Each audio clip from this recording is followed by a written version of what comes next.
Hey, it's Mitchell, and I'm going to start this video reading you something off of EOS HD, which is a Canon-centric video hybrid shooting website. How much longer must video shooters go on taking these middle fingers from the market leader? Make no mistake, 4K on the M50 is a box-ticking exercise, referring to the Canon EOS M50. It will disappoint a large number of Instagram and YouTube content creators who know the bare minimum about video because 4K will be virtually unusable for those people on the M50. It is a 2.56 crop, making a wide-angle 18mm lens a 46mm equivalent portrait lens in terms of field of view. YouTube shooters who often need to go wide for vlogging, they also need the absolute best in video AF technology, which Canon decided not to bother with in 4K on the M50. I repeat, there's no dual pixel AF in 4K mode, which isn't clear from looking at the box specs in store. Dual pixel AF is only available in the poor quality 1080p mode like most of the predecessors. Hey, it's Mitchell, and in today's video, I want to talk about why, at least I'm led to believe that the next Nikon mirrorless camera, either the Z5 or the Z7 that's coming out, is going to be superior to anything that Canon releases in regards to being full frame mirrorless. Like always, I'd like to thank Backblaze.com for sponsoring this video. If you are a photo or video creator, I can't suggest Backblaze enough. Earlier this year, I lost 4 terabytes of photo and video, being most of the things I shot in my time living in Asia. If I'd been paying for Backblaze for 50 bucks a year and being able to back up my physical hard drive, that wouldn't have happened. I do have an affiliate link down in the description down below, but regardless of whether or not you decide to use my affiliate link, I can't recommend their service enough. Okay, I have some notes over here, and there's a few points I want to hit on, but more or less, Nikon has announced that they will be announcing their next mirrorless camera in the upcoming weeks, and this really got me thinking about the Canon versus Nikon war.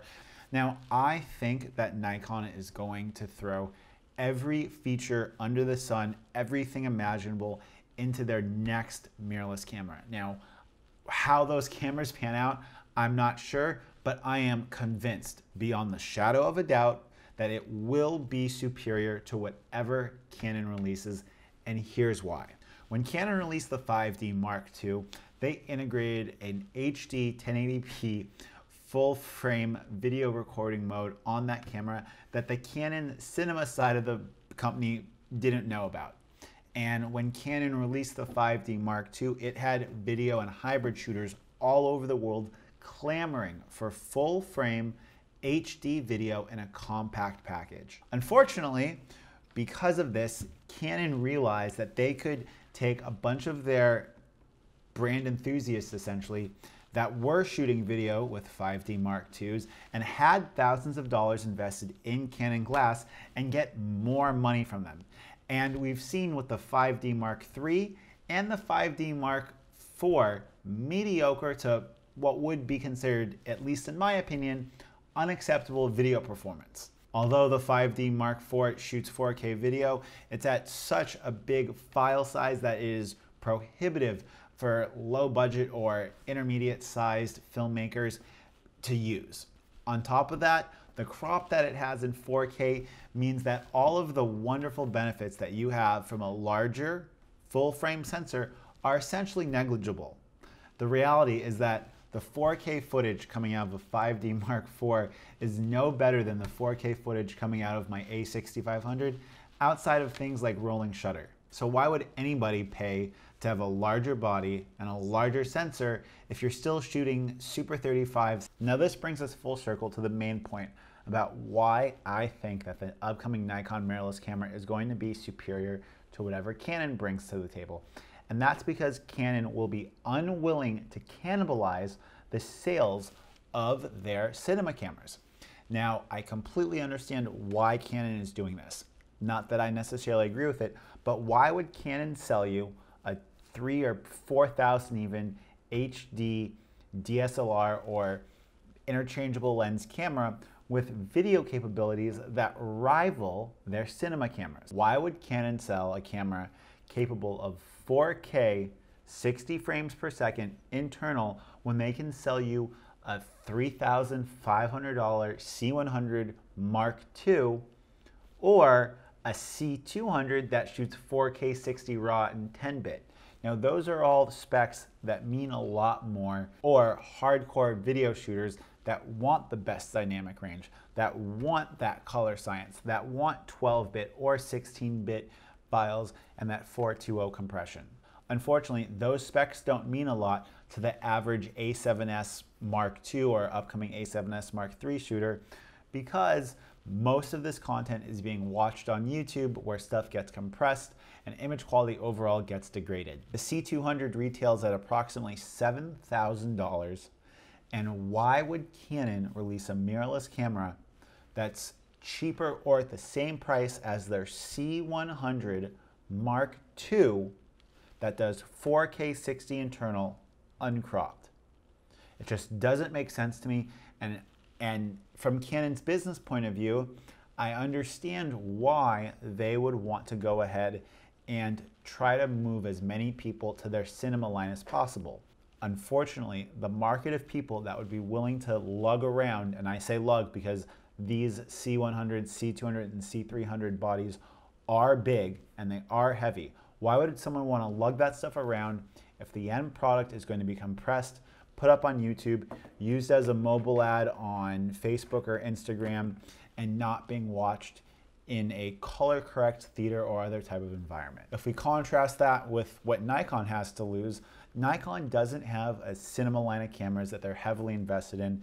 They don't have a big presence on the video production side. And if they want to go ahead and take the biggest bite possible out of that market, they have every incentive to go ahead and put as many great features in their upcoming mirrorless cameras as they can.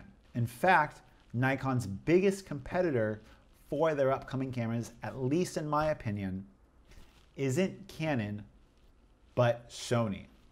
If Nikon can release a line of mirrorless cameras that not only compete with the A7 Mark III and the A7R Mark III, but also release a lower megapixel, low light monster that has excellent video features to go ahead and go toe to toe with the A7S Mark III that's coming up, I could see Nikon really making a dent, at least in the hybrid shooter, wedding cinematographer type of market that wants a great stills camera, that wants a great video camera, and that doesn't want to have to basically lug around a big cinema body or have the poor ergonomics of Sony. While I don't see the upcoming Nikon mirrorless cameras being anything groundbreaking in regards to video capabilities, I think that 4K 30 and a high megabit count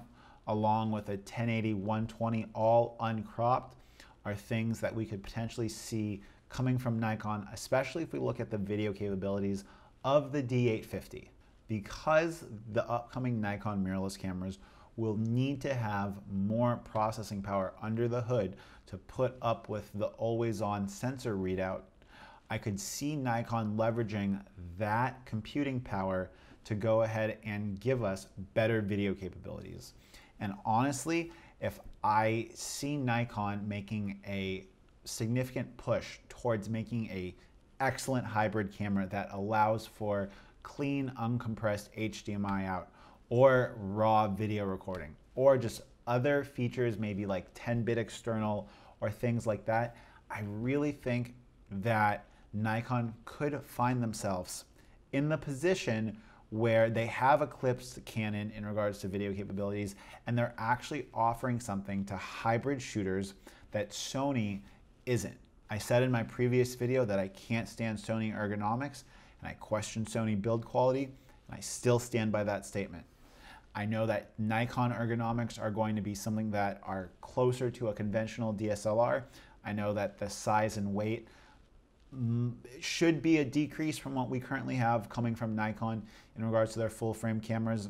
And honestly, if Nikon can strike a balance between size, weight, video features, and overall battery life user experience, I could really see them bringing a camera to market that puts them really right neck and neck with what Sony has on the market right now, and ultimately cements Nikon as being an excellent choice for hybrid shooters. I could totally be wrong. Nikon could come out with a mirrorless camera that only shoots 4K in a crop mode and doesn't do uncompressed HDMI out and only has 8-bit color and all those things. But my guess is that Nikon is going to throw everything possible at these mirrorless cameras upon release. Now, without sounding like too much of a Nikon fanboy, I have to say I really question what Nikon will be capable of, simply because they don't have a video pedigree and they're relatively new to the video market when compared to the likes of Canon, Sony, and Panasonic. This is going to wrap up the video, and just like the last one, I'd love to know what your comments are down below. Please, if you're going to go ahead and comment on it, I want to go ahead and try to keep this as articulate and well constructed as possible, simply because I enjoy reading a lot of the comments that I get, and I like interacting with a lot of you guys. Till next time, guys, it's been Mitchell coming to you from Lang Son, Vietnam, about 30 kilometers from the border with China, a little bit less. I'll try to get some footage for you guys over at the border, and that will be on my other YouTube channel. It's getting late. I'm out.